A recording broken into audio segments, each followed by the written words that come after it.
Hi, this is Stephanie Miller from The Stephanie Miller Show. Please enjoy this exclusive clip from my show on Political Voices Network. You are as wildly entertained by Michael Cohen's testimony as I am. You said I can't stop laughing at this line of questioning and the answers. Blanche, you referred to Trump as dictator douchebag. Cohen, sounds like something I said. Blanche, you said he should go back to where he belongs in a cage like an animal. Do you recall saying that? I recall saying that. Yeah. Michael Cohen's such a polite chipmunk. Yes, It's I did. New York. They're going to be surprised by colorful language. The defendant is into locker room talk. They played a tape from the Billy Bush tape. Like, no one's going to be surprised that Michael Cohen tweeted these things. The history of this time that news anchors have had to say Von and pants on the air because it's in the court transcript. Okay. Well, remember when in Congress, the person from, I think it was Twitter, and was still called Twitter, when someone called Trump, and I can't say it, the P word, and then the A word, and then bitch? Yes. I was dying. Yes, bitch. Right, was read into the record in Congress. Yes. Yep. You tweeted, you all voted for a man who brags about sexually assaulting women, has cheated on all his wives, is a defendant in multiple criminal cases. Spare me your fake outrage because of the black female VP of the United States said, King, your misogyny and racism is showing. I mean, Trump swears all the time. In his rallies and whatever. I mean, I know it is extraordinary. Yeah, but Kamala Harris is supposed to be a lady. It's below the office of the vice. But get out of here! Come on. I was saying I love this gal we just played. I don't know if you heard from the student at Benedictine College who had to sit through this idiot's commencement speech, the football player who's, misogynistic, you name it, right? Transphobic, homophobic, and she dropped like a bunch of F-bombs talking about how horrible it was. But good. Yeah. Oh, Butler. Yeah. Yeah. Well, I mean, what a schmuck. Yeah. I think I'm allowed to say that, right? Yes, you are. Okay, good. Yes. No Michigas here. Oh, wonderful, wonderful. Yeah, it was a ridiculous commencement speech. And I love this. I don't know who Jennifer is. I just saw her on Twitter. She said, as a woman, does watching Harrison Butler get cooked online count as being in the kitchen? Yes. Yeah. It is amazing. As we were saying, it just depends. There's always the shut up and dribble, shut up and whatever. But if it's their politics, they're fine with it. If it's an Aaron Rodgers or this douchebag, but if it's a Colin Kaepernick taking Colin Kaepernick, if it's a Travis Kelce, if it's a Chris Cluey, then it's like, oh, boo, boo. My only thing is that I don't think there's ever been a commencement speech that has not been looked over by the university or the educational place that it's being done. Someone approved this speech.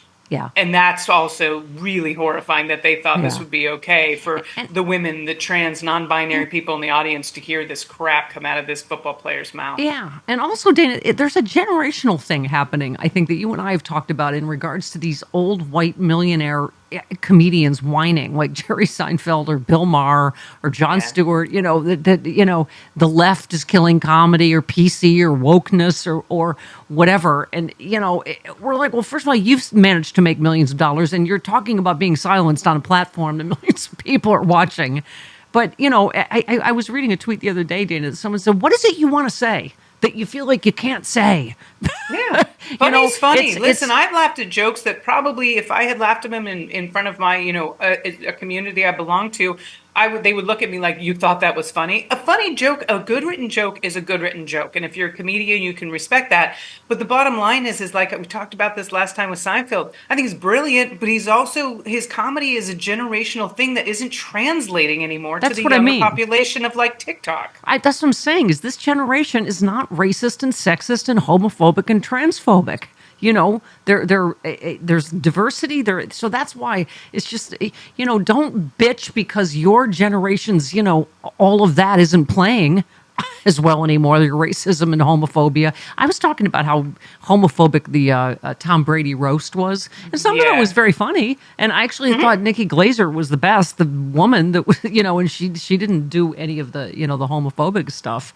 But I don't know if that's a segment of that, male sports locker room stuff, but I thought, man. Yeah, we talked about this. Yeah. We touched on it last week. It's our society is set up in a misogynistic way that they think gay is weak or women are weak, and that's the best way that they can tease a guy who's supposed to be this macho, beautiful guy, and when rumors swirl, apparently, even with this, the Harrison guy, I don't know if you saw this, but someone tweeted, like, you were making out with men in college on the DL. Is that still happening? Or was that just a college thing because people are talking? Like, when someone comes out like that, and he's causing harm.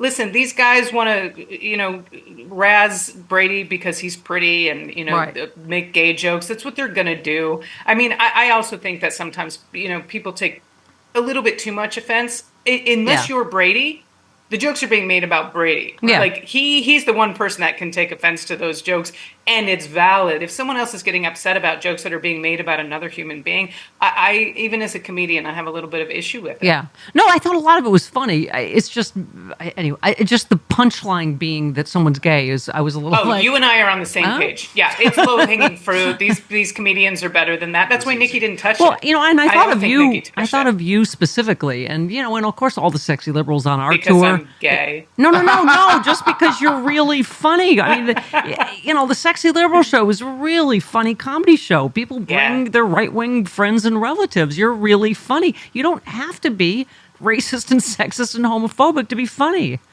Absolutely not. But you also have to, if you look at a lot of, no, that's not true. I was going to say, if you look at who was telling the jokes, it's a lot of white, straight men, but that's not true. Like, Kevin Hart, who I find very funny, which I know people might be upset about that. I thought he was brilliant during the roast. But yeah, I do think it's unfortunate that gay is still a punchline. I don't know if that's ever going to change in our society. And so it's one of those things that, if someone's telling a joke about a lesbian and they say the word dyke, and I hope I'm allowed to say that without getting... you are.